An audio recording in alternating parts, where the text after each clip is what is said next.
1 Samuel 1, de 19b até 28. Diz assim o texto: Eucana coabitou com Ana, sua mulher, e lembrando-se dela o Senhor, ela concebeu, e passado o devido tempo teve um filho, a quem chamou Samuel, pois dizia: do Senhor o pedi. Subiu Eucana, seu marido, com toda a sua casa, a oferecer ao Senhor o sacrifício anual e a cumprir o seu voto. Ana, porém, não subiu e disse ao seu marido: quando for o menino desmamado, levá-lo-ei para ser apresentado perante o Senhor e para lá ficar para sempre. Respondeu-lhe Eucana, seu marido: faze o que melhor te agrade. Fica até que o desmames. Então somente confirme o Senhor a sua palavra.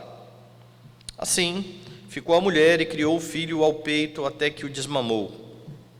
Havendo-o desmamado, levou-o consigo com um novilho de 3 anos, um efa de farinha e um odre de vinho, e o apresentou à casa do Senhor, a Siló. Era o menino ainda muito criança.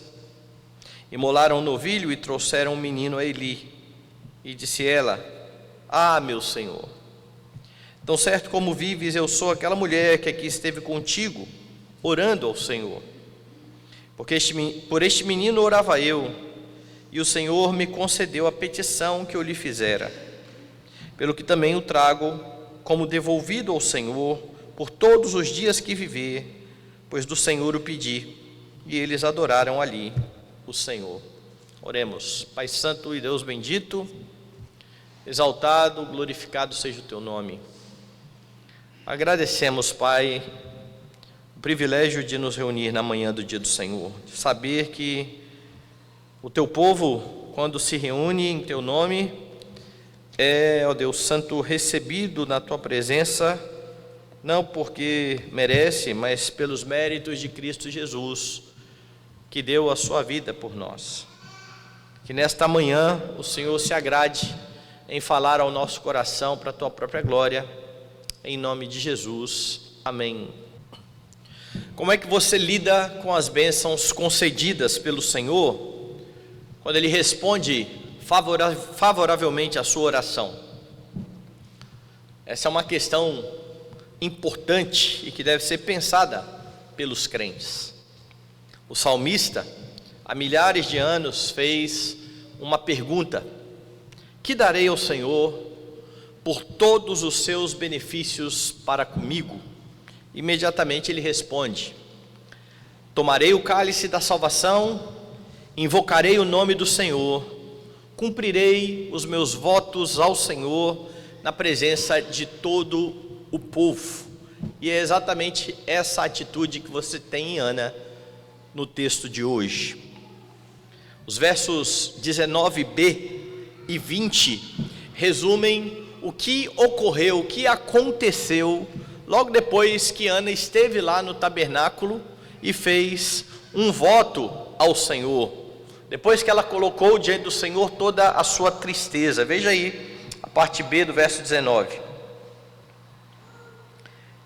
Eucana coabitou com Ana, sua mulher, e lembrando-se dela o Senhor, ela concebeu, e passado o devido tempo teve um filho, a quem chamou Samuel, pois dizia: do Senhor o pedi. Aqui então está este resumo da resposta de Deus ao pedido desta mulher. Deus ouviu a oração de Ana. E é interessante a sequência do texto, porque ela mostra que Ana e Eucana continuaram cumprindo aí as suas obrigações conjugais, matrimoniais. O texto destaca que ela então chegou em casa, coabitou com o seu marido. A ideia é que eles continuaram vivendo a sua vida após o voto. O voto envolvia um filho, e ali então volta para a sua vida normal de casado. E aqui há uma questão importante que nós não podemos perder. Há muitos crentes que oram, por exemplo, por prosperidade, mas não querem trabalhar. Imagine, essa mulher está orando por um filho, se ela simplesmente, ela e o marido, não ligassem um por outro no que diz respeito às suas obrigações matrimoniais, de nada valeria orar pelo filho. Como é que Deus realizaria essa oração, essa petição? Como é que Deus responderia a essa petição? A única mulher na Escritura que ficou grávida sem relacionamento não pediu por isso. Foi Maria. Não há outra notícia a respeito disso. Então ela faz a sua petição e volta à sua vida. Mas há crentes, como eu disse, que dizem: Senhor, eu quero ficar rico. Ou mesmo não quero ficar rico não, mas eu quero ter uma vida estável. Eu quero viver uma vida tranquila, mas não gosto de trabalhar. Mas não gosta de pegar no pesado. Mas não quer se preparar para isso, para o mercado de trabalho. Tem oportunidades e não se esforçam para crescer, mas vivem pedindo: Senhor, muda a minha vida, melhora a minha vida. O que eu estou querendo pontuar aqui, meus irmãos, é que a oração é seguida de ação. A petição é seguida daquilo que nós fazemos diante das nossas responsabilidades. Não espere que você irá alcançar algo do Senhor sem fazer a sua parte, sem trabalhar, sem fazer aquilo que cabe a você. E nós estamos cheios de pessoas assim na igreja, pessoas que querem mudar de vida, que dizem: Senhor, eu quero ser um crente melhor, que não vem para a escola dominical, não vem nas reuniões onde a Escritura ela é ensinada, não tem culto doméstico. Senhor, eu queria muito ter um filho mais obediente. Se eu podia me conceder um filho mais obediente, mas não se esforçam para fazer a sua parte como pais. E em várias áreas isso acontece. Petições são feitas, mas parece que a gente quer alguma coisa que caia do céu prontinho. Você está vendo no texto que não é bem assim. Deus age por meios ordinários. Mas veja, o texto diz que Deus se lembrou de Ana. A ideia é que ele foi benevolente ao atender a sua oração. Então Ana concebe o filho por quem ela orou ao Senhor. E o que se segue no texto, a partir do verso 21, é a resposta de Ana, é a forma como ela se portou diante da bênção e da oração que ela tinha feito, porque ela fez uma petição junto com um voto. Como que ela se portaria agora que ela recebeu aquilo que ela pediu ao Senhor? Nessa manhã, então, você é chamado a pensar a respeito da forma como você tem agido diante de Deus, diante daquilo que Ele tem feito na sua vida. Lembrando do que o salmista disse: que darei ao Senhor pelos seus constantes benefícios para comigo. O texto mostra então como é que você expressa gratidão diante de Deus, ou como é que você expressa gratidão a Deus. E a primeira lição do texto é que você expressa gratidão a Deus louvando ao Senhor. Veja o que vai acontecer. Após o tempo necessário, os 9 meses possivelmente, nasceu o filho de Ana, o filho tão esperado. E o verso 20 demonstra o coração grato desta mulher. Veja, eu vou ler o 20 de novo. Ela concebeu e, passado o devido tempo, teve um filho, a quem chamou Samuel, pois dizia: do Senhor o pedi. Veja que ao nominar a criança, ela já emenda com a sua gratidão, com o seu reconhecimento. Eu pedi, o Senhor me respondeu. Deus ouviu o meu clamor, Deus ouviu a minha súplica. Esta é a ideia aqui. O significado do nome Samuel, ele é bastante disputado entre os intérpretes. Não se sabe ao certo o que significa Samuel. Falei: pastor, mas eu já vi Inclusive, o nome do meu filho é Samuel. Eu vi lá o que significa. Talvez. Talvez signifique isso. Porque é uma disputa, de fato. A palavra hebraica que é usada, ela pode ter alguns significados. Dentre as sugestões aí dos intérpretes estão pedido de Deus, ou seja, pedido a Deus, ouvido por Deus. Esses são os dois significados talvez mais próximos do que signifique Samuel. E por que se chega a essa conclusão? Porque a própria Ana, quando nomina a criança, diz isso: do Senhor a pedir. Ele chamou Samuel porque ela disse do Senhor a pedir, que é algo que está refletido também no fim dessa sessão. Veja, ela diz isso lá no verso de número 20, e se você for no verso 28, você tem de novo a repetição dessa expressão: pelo que também o trago como devolvido ao Senhor, por todos os dias que viver, pois do Senhor o pedi. De novo ela repete a mesma expressão. O ponto aqui é que Ana está com o seu coração agradecido ao Senhor Deus. Ela está aqui reconhecendo a fonte de grande bênção. O final do versículo 28, por exemplo, enfatiza a adoração de Ana, porque diz: e eles adoraram ali ao Senhor.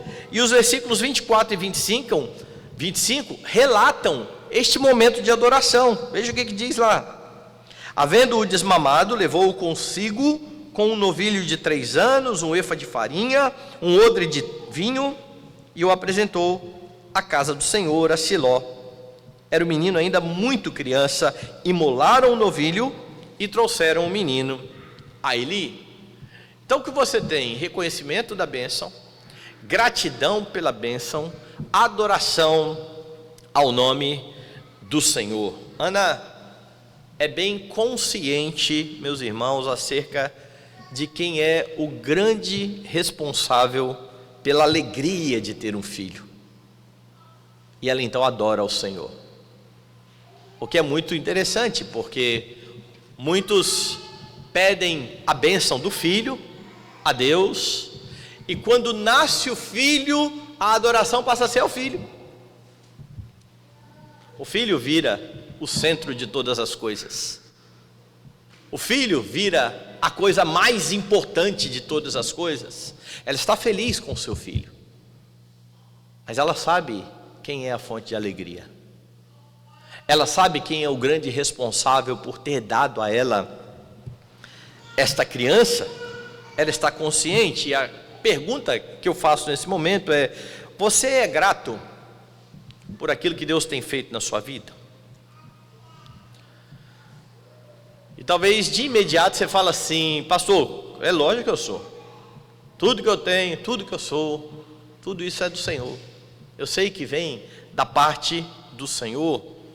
Mas por vezes os crentes se acostumam tanto com as bênçãos que eles esquecem isso, que tudo o que os cerca, que todas as benesses, mesmo as provações, tudo o que ocorre na vida é graças ao Senhor Deus, é devido ao fato de Deus ser bondoso, gracioso e cercar o seu povo de bênção sem medida. E porque você corre o risco de esquecer isso, é que muitas vezes você pode cair na tentação de tributar aquilo que você tem aos seus próprios esforços, à sua luta, ao tanto que você se dedicou. E isso tudo pode ser verdadeiro, viu? Porque, como eu disse aqui no início, nós pedimos a Deus e precisamos nos esforçar, precisamos fazer a nossa parte. E Deus usa os nossos esforços, mas em última instância o grande responsável é o Senhor Deus. Porque sem a graça de Deus e a benevolência de Deus, você pode se esforçar o tanto que você quiser. Se Ele não quiser dar, Ele não vai dar. É simples assim. Ele é aquele que concede boas dádivas aos seus filhos, mas não é incomum você perceber crentes tributando aí a todas as suas conquistas ao quanto eles se esforçaram. Simplesmente não há menção a Deus, não há reconhecimento da graça de Deus. Com isso eu não estou dizendo que nós não podemos olhar o fruto do trabalho e dizer, puxa, valeu a pena trabalhar. Não, podemos, mas nós fazemos isso na mesma perspectiva de Paulo no Novo Testamento, quando ele chega e diz assim, eu trabalhei mais do que todos os apóstolos. Você acha que Paulo estava consciente da importância dele no corpo apostólico? É lógico que estava. Eu trabalhei mais do que todos os apóstolos, porém, não eu, a graça de Deus em mim. Ao mesmo tempo que ele reconhecia o quanto ele estava se dando e se deixando gastar pelo Evangelho, não é essa a expressão que ele usa, ele sabia que sem a graça de Deus, nada ocorreria. Você tem sido grato a Deus pelas bênçãos que Ele tem dado a você? No caso de Ana, está bem claro que foi o Senhor Deus, porque ela não podia ter filhos. Aqui você está diante de milagre. Não tem como Ana tributar isso àquilo que ela fez, porque foi milagre. Mas nós sabemos que na maioria das vezes o Senhor não opera por meio de milagres. Ele opera de forma ordinária, por aquilo que nós chamamos de providência. A bem da verdade, a maioria das pessoas, na maior parte das vezes, será cuidado pelo Senhor por meio da sua providência. Não verão outro milagre senão o do novo coração, que é milagre. Mas não verão milagres, coisas extraordinárias acontecendo. Mas mesmo assim, Deus precisa ser louvado por sua providência. Ele opera de forma extraordinária, como está fazendo na vida dessa mulher. Ele opera o tempo todo, de forma ordinária, na sua vida, pela sua bondosa providência. Quando eu estava preparando esse sermão, pela providência de Deus, apareceu para mim uma tira de um desenhista que eu sigo, e eu achei interessante a perspectiva.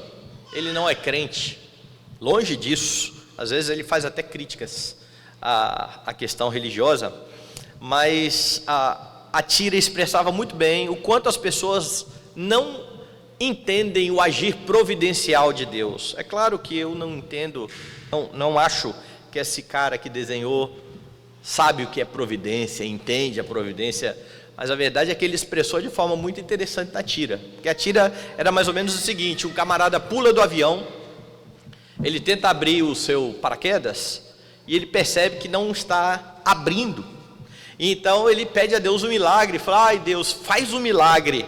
Ele continua caindo e de repente ele cai num caminhão, a carroceria carregada de algodão.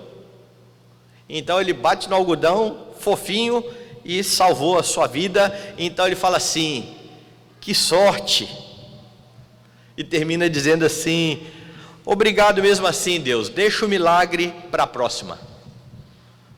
Ou o equivalente é obrigado por nada, não precisei de Deus não, foi sorte. Foi sorte. Um caminhão, numa situação hipotética dessa, passando no momento em que a pessoa vai se esborrachar, é uma ilustração preciosa sobre a providência. E na sua vida não aconteceu algo assim, você caindo em cima de um algodão, mas muitos pequenos detalhes, coisas que aconteceram na sua vida, pessoas que foram colocadas na sua história, lugares onde você estava no devido momento, tudo fruto da providência de Deus, que contribuiu para algo que foi bom para seu crescimento, para a sua vida. Tudo isso precisa ser agradecido, porque apesar de você não estar vendo um milagre acontecendo, Deus está agindo de forma ordinária para cuidar dos seus. O problema é que os crentes não gostam, parece, do ordinário. E é por isso que eles vivem chamando tudo de milagre. Tudo. Porque milagre é algo que foge do que é normal, do que é possível. Milagre é uma virgem engravidar. Milagre é um morto ressuscitar. Milagre é um mar se abrir e as pessoas passarem a pés enxutos. Hoje tudo virou milagre. E nós banalizamos o milagre, porque parece que nós queremos e ansiamos que tudo seja um milagre e esquecemos de louvar a Deus pela sua providência, pelas coisas simples que acontecem o tempo todo na vida, até mesmo coisas que nós não sabemos, porque todos os dias, possivelmente, nós somos livrados de alguma coisa que nós nem nos damos conta. Não nos damos. Nós precisamos, irmãos, aprender a louvar ao Senhor, como diz uma das músicas aí que a gente canta, por tudo o que tem feito e por tudo o que vai fazer. E é tudo. Não há nada em sua vida que não deva ser tributado ao Senhor Deus. Então não tenha dúvidas de que tudo que ocorre na sua vida é devido ao Senhor. Tiago lembra isso aos crentes do Novo Testamento, dizendo: não vos enganeis, amados irmãos, todo dom perfeito, toda boa dádiva, todo dom perfeito são lá do alto, descendo do Pai das luzes, em que não há variação ou sombra de mudança. Você expressa gratidão louvando ao Senhor, tributando a Ele glória por aquilo que Ele tem feito, mas você também expressa gratidão cumprindo os seus votos. Não foi isso que o salmista disse? Que darei ao Senhor pelos benefícios para comigo? Tomarei o cálice da salvação, cumprirei os meus votos. Ana está louvando a Deus, Ana está cumprindo o seu voto. Ana está fazendo exatamente isso. Veja o verso de número 21. Porque o verso de número 21 narra mais uma ida de Eucana ao templo para o sacrifício anual. Diz assim: subiu Eucana, seu marido, com toda a sua casa, a oferecer ao Senhor o sacrifício anual e a cumprir o seu voto.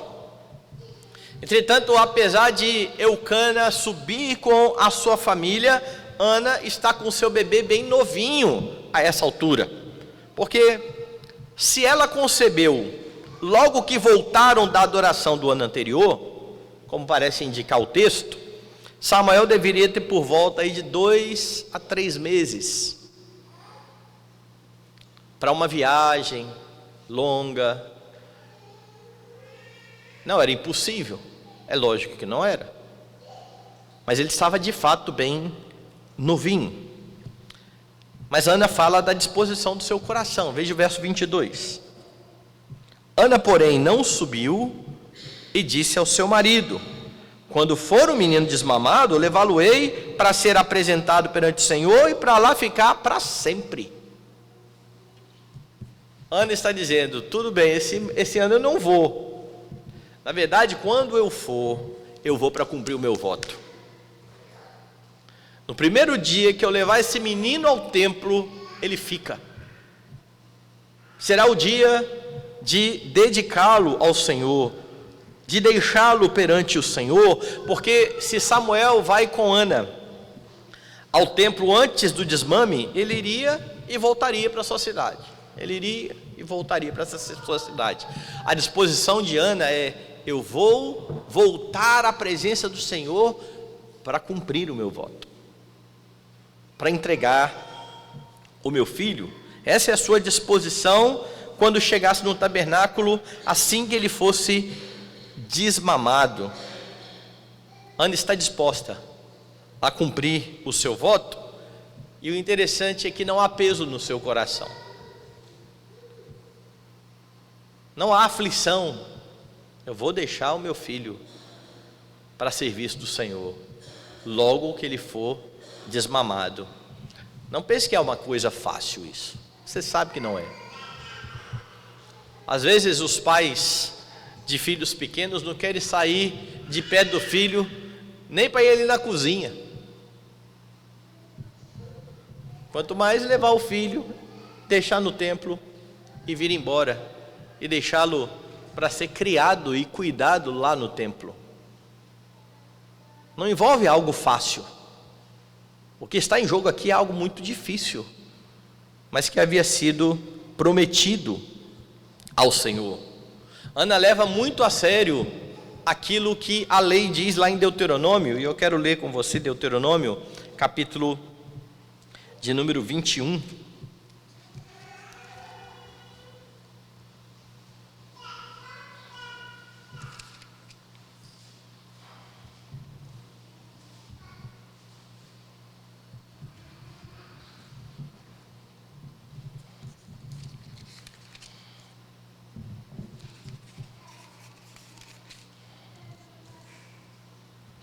Não, 23. Deuteronômio 23, a partir do verso 21. Quando fizeres algum voto ao Senhor teu Deus, não tardarás em cumpri-lo, porque o Senhor teu Deus certamente o requererás de ti, e em ti haverá pecado. Porém, abstendo-se de fazer o voto, não haverá pecado em ti. O que proferiram os teus lábios, isso guardarás e o farás, porque votaste livremente ao Senhor teu Deus o que falaste com a tua boca. A lei dos votos ela era muito clara.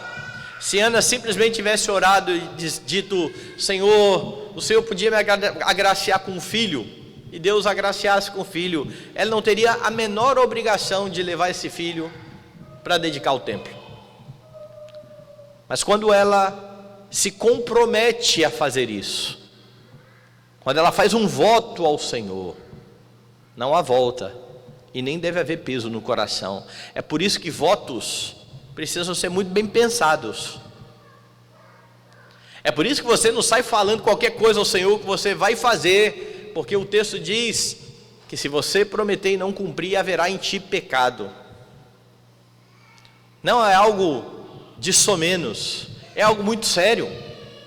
E essa mulher então está se comportando de maneira séria e solene, e não há peso no coração, como eu disse.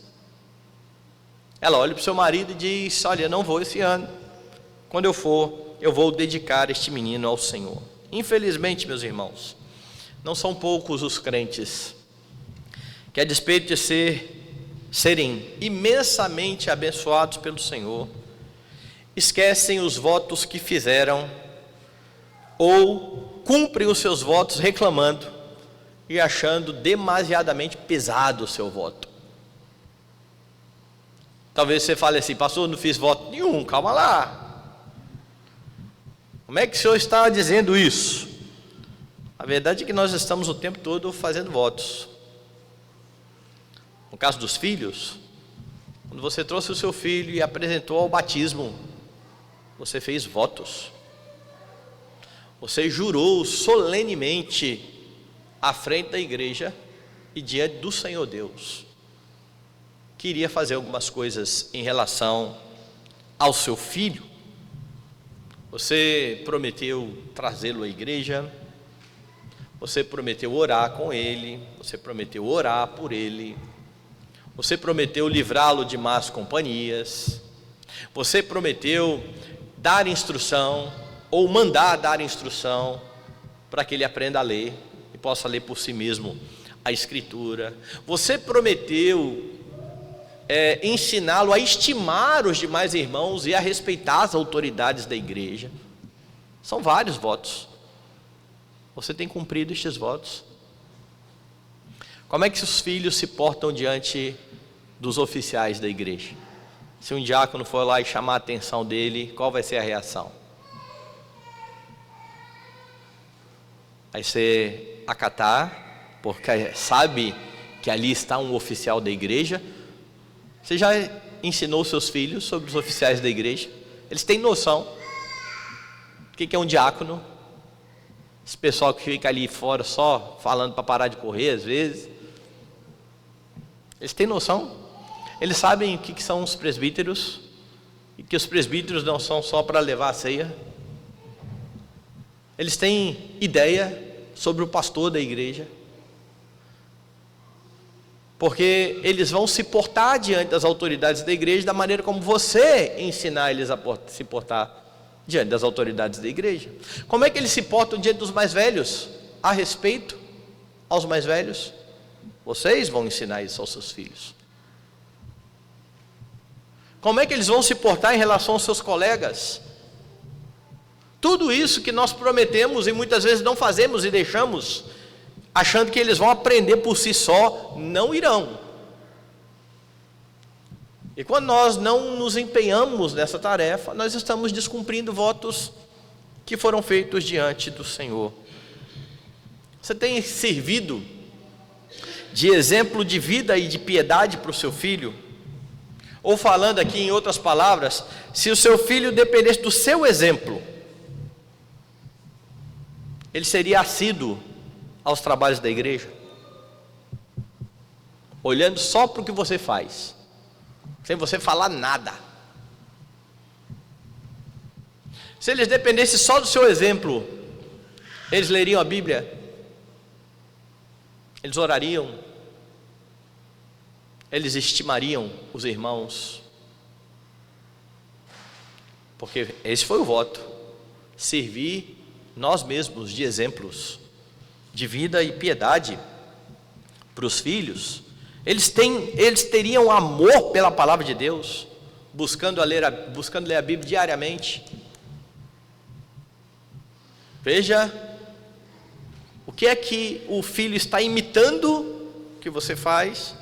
Você vai perceber de que maneira você está influenciando seu filho.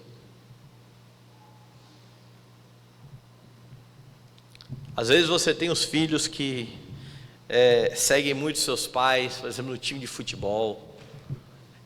Falei que eu fui a Bahia recentemente, e um menino bem pequenininho, na porta da igreja, falou assim para mim: pastor, qual o seu time? Pequenininho. Eu falei assim, o melhor. O melhor. Qual é o melhor? Eu falei, você não sabe qual é o melhor? Aí ele deu um gritão, falou assim: Bahia! Eu falei, rapaz, já pequenininho, com esses gritos de guerra assim, foi dali pro resto da noite gritando Bahia, porque eu fui jantar com eles. Aprendeu. E não há mal em si. O que mais os filhos têm aprendido? Eles aprendem a ser engraçados, a contar piada, eles aprendem habilidades com os pais, eles tocam como o pai toca. O que mais? Pais são exemplos de vida e piedade. Seus filhos irão buscar Deus em oração, dependendo do exemplo que vem em você, porque, irmãos, prometemos ser exemplo de vida e de piedade. Se os filhos só veem você reclamando da igreja, reclamando das autoridades constituídas civis e eclesiásticas, e aqui eu não estou falando só dos presbíteros não, e dos diáconos, estou falando das autoridades civis também, do presidente da república. Se ele só vê você debochando das autoridades, xingando, tripudiando, é isso que eles irão aprender. Se eles só veem você falando mal dos irmãos da igreja, é isso que eles irão aprender. E você estará descumprindo os seus votos feitos diante do Senhor. Mas os votos não são só em relação aos filhos. Eu estou enfatizando os filhos porque Ana levou o seu filho e dedicou ao Senhor. Nós fazemos outros votos. Todos os membros da igreja fazem voto, por exemplo, de honrar o Evangelho e de sustentar a igreja moral e financeiramente. E Deus tem abençoado imensamente a sua vida, e às vezes você reclama porque você tem que sair de casa domingo de manhã para ir para a escola dominical e vem com peso no coração. Quarta-feira, talvez o coração já esteja até cauterizado. Eu nem vou. Mas eu estou falando do dia do Senhor. O dia do Senhor ordenado pelo Senhor. E o coração pesa de ir à igreja. E o coração pesa de estar envolvido nos trabalhos da igreja. Crentes que retêm os dízimos e ofertas, enquanto estão esbanjando dinheiro com um monte de coisa superficial, desnecessária. Isso não é ser grato a Deus. O que você percebe aqui, no cumprimento do voto desta mulher, de Ana, é que ela está tranquila diante do Senhor e o seu coração é generoso. Como é que você percebe o coração generoso de Ana? Veja aí, na sua Bíblia, na tradução de Almeida, Revista Atualizada, diz que assim que Samuel foi desmamado, ela foi a Siló e levou um novilho de 3 anos, versos 23 e 24, diz assim o texto: respondeu Eucana, seu marido, faze o que melhor te agrade, fica até que o desmames, então somente confirme o Senhor a sua palavra. Assim ficou a mulher e criou o filho ao peito, até que o desmamou.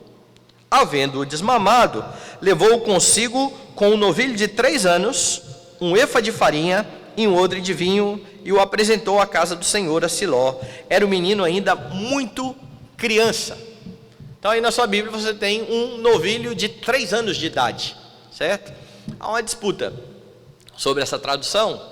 Se você pegar a Almeida Corrigida e Fiel, por exemplo, você vai ter outra tradução diferente. Na Almeida Corrigida e Fiel vai dizer que ele levou 3 bezerros. Não foi um bezerro de 3 anos, foram 3 bezerros. Por que acontece essa disputa? Primeiro, por causa da questão das palavras ali, hebraicas. Segundo, porque alguns entendem que 3 bezerros é uma quantia muito grande. Está fora do padrão, assim. É algo muito além do que deveria ser levado. Então, um novilho de 3 anos cabe melhor do que 3 novilhos. Mas há uma questão interessante aqui no texto, porque o texto não fala só do novilho. O texto fala assim: 3 novilhos, ou um novilho de 3 anos na sua Bíblia, um efa de farinha.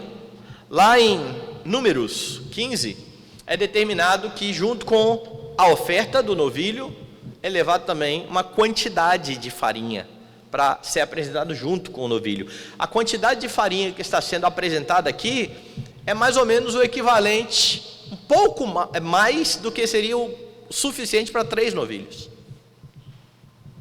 Então, o que parece, ela está sendo de fato generosa. Eles estão levando 3 novilhos, eles estão levando um efa de farinha, eles estão levando 20 litros de vinho. Você tem toda essa generosidade em Ana e Eucana, mas a maior generosidade que você percebe nessa mulher é a entrega no seu filho. Aquilo, entre aspas, aqui, de mais precioso que ela teria para oferecer, ela está dedicando o seu filho para servir todos os dias no tabernáculo. Você tem um coração generoso diante das bênçãos do Senhor? Voltando aqui nos votos que fazemos, um dos votos que eu mencionei aqui é o de sustentar a igreja financeiramente. E é impressionante isso, porque quando a gente fala de dinheiro, você tem algumas questões bastante curiosas para falar assim. Tem gente, por exemplo, que não dá 1 centavo a mais do que é o dízimo. Então você vai ver o dízimo é 353,13. É 13 mesmo. Antigamente o pessoal não dava muito Pix, né? Era no envelope. Eu cansei de ver moedinha, aquele monte de moeda. Por quê? Porque era contadinho. 13, 17. Por que não arredonda esse negócio? Não. É o dízimo, a lei. Foi um negócio terrível, né? E aí o irmão um dia me abordou e falou assim: pastor, eu acho que o senhor precisa ensinar mais sobre dízimo na igreja. Eu falei: como assim? O senhor deveria ensinar mais. O dízimo é do bruto ou do líquido? Aí minha pergunta foi simples: você dá do bruto ou do líquido, irmão? Ele falou: do bruto. Eu falei: então qual o problema? Continue aí dando o dízimo do bruto. Mas é do bruto ou do líquido, pastor? Ele falou: que você está preocupado com o quê, rapaz? Você não dá do bruto? Dou. Você está preocupado de estar dando um pouco a mais? Aí ele: você está preocupado de você estar dando do bruto e o resto da igreja está dando do líquido? Eu falei: se eu falasse para você hoje que o Novo Testamento não obriga a dar dízimo, eu não creio nisso não, tá? Era só um exemplo. Se eu falasse para você agora, você não é obrigado a dar dízimo. Acabou esse negócio de dízimo no Novo Testamento. Você daria? Ele falou: não. Eu falei: aí está o seu problema, meu camarada. Seu problema não é outro, senão amor ao dinheiro. É por isso que você está tão preocupado se você está dando 10 reais a mais, 3 reais a mais, 20 reais a mais, e preocupado se os outros irmãos não estão levando vantagem, dando do líquido. Que loucura é essa? Que darei ao Senhor pelos constantes benefícios para comigo?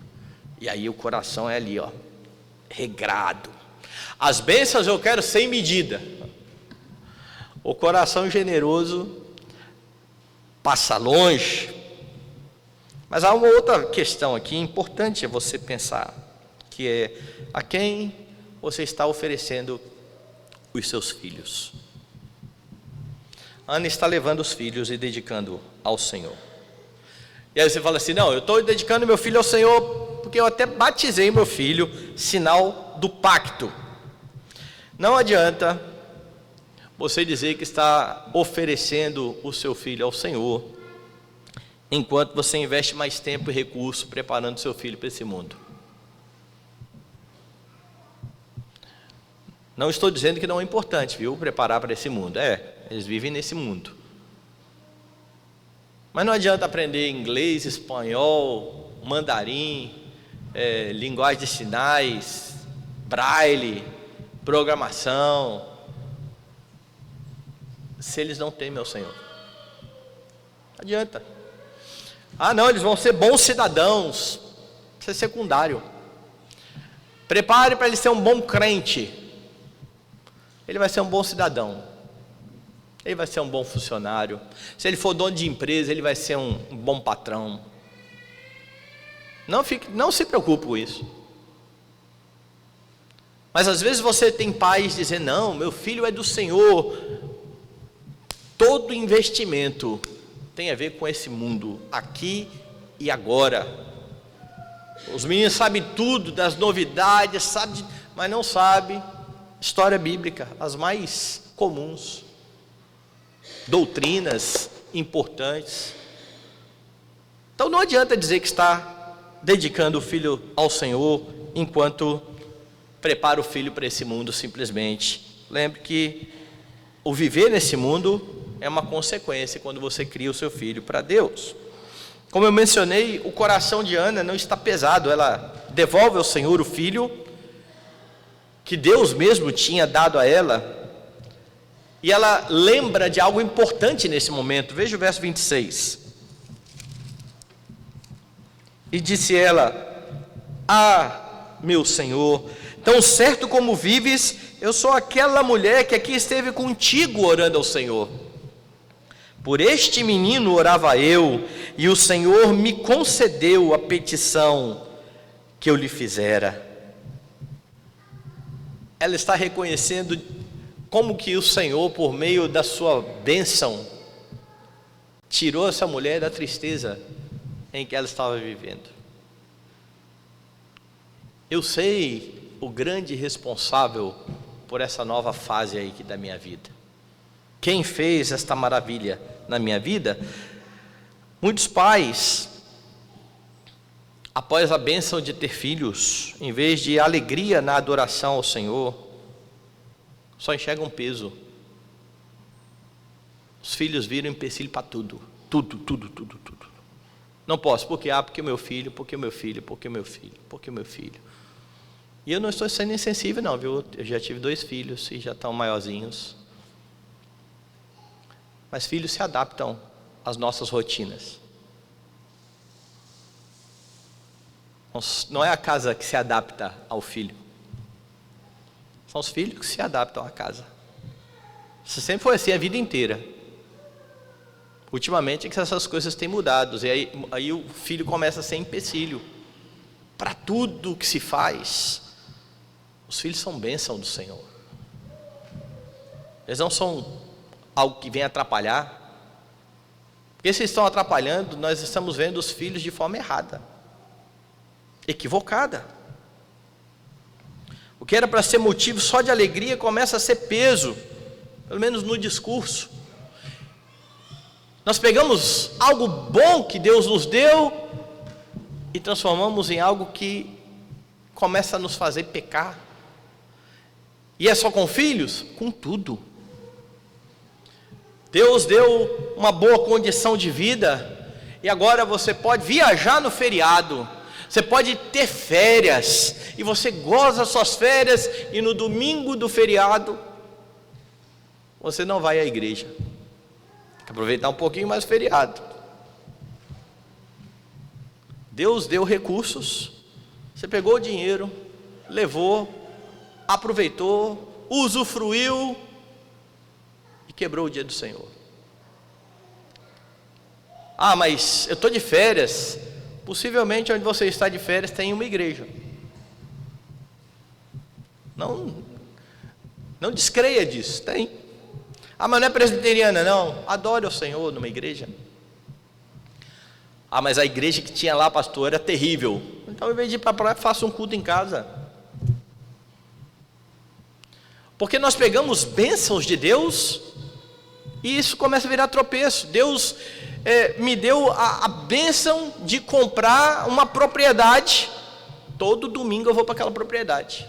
Uma casa de praia, todo domingo eu vou para aquela casa de praia. O que eu estou fazendo com as bênçãos que o Senhor tem dado? Um amigo meu foi convidado para pastorear uma igreja. E quando ele foi conhecer a igreja, a cidade onde ele estava é perto de uma cidade praiana. E vários irmãos têm casa. Era uma distância como daqui para Guarapari. Pois no domingo de manhã que ele estava lá, que a igreja deveria estar lá para conhecer os candidatos que vão pastorear aquela igreja vazia. Todo mundo na praia. Nós temos a capacidade de pegar bênçãos que Deus nos deu para afrontá-lo. E assim nós descumprimos os nossos votos. E não levamos a sério aquilo que deveria ser levado a sério, que é a nossa vida com o Senhor. Como é que você expressa gratidão a Deus? Louvando ao Senhor, cumprindo os seus votos perante o Senhor. E você cumpre seus votos sem peso no coração, com generosidade. Saiba, entretanto, que isso só é possível porque o Senhor, de forma maravilhosa, também deu o seu Filho. Também ofereceu o seu Filho. Nós cantamos isso agora há pouco, né? A Deus demos glória por seu grande amor, o Filho bendito por nós todos deu. Ana deu o seu filho que seria um sacerdote. Deus deu o seu filho para ser um sacerdote perfeito. Samuel, oferecido por Ana, servirá tanto como sacerdote como profeta. Mas como todos os sacerdotes terrenos, ele também foi imperfeito. Como todos os profetas terrenos, ele também foi imperfeito. Como sacerdote, além de oferecer sacrifício pelo povo, ele precisava oferecer sacrifício por si mesmo. Não é assim que Hebreus explica? Que acontecia com os sacerdotes? Cristo é o sacerdote perfeito dado por Deus e ao mesmo tempo a oferta mais generosa. a melhor oferta, o mais perfeito. Ele é infinitamente mais valoroso do que todos os cordeiros que já foram imolados na antiga dispensação. Muito mais precioso para o seu Pai. E foi dado em sacrifício, oferecido em sacrifício em seu lugar. Porque Jesus, o Cordeiro perfeito, foi imolado, você é aceito diante do Pai e tem em Jesus Cristo um mediador eficaz, que fala ao seu coração por meio da palavra. O profeta que instrui o seu povo por meio da Escritura. Então olhe para a cruz de Cristo e contemple a grande obra realizada a seu favor, para que você pudesse morrer para o pecado e viver para Deus. Olhe para os elementos da ceia e lembre que Cristo Jesus foi traspassado pelas suas iniquidades. Viva para a glória dele. É porque você está vivo para Deus que você pode louvá-lo de todo o coração. É por você estar consciente do que foi feito em seu favor que você deve cumprir os seus votos perante o Senhor com um coração satisfeito e generoso, sem murmuração, sem peso no coração. O que Deus ordena não pode levar à tristeza e à murmuração. E então você viverá cada um dos seus dias para a glória daquele que foi dado pelo Pai como sacrifício perfeito. E com essa consciência você pode então dizer como Davi: tudo vem de ti, e do que é teu te damos. Essa é a consciência de Ana. Essa é a consciência que precisa ter no coração de cada crente para a glória de Deus.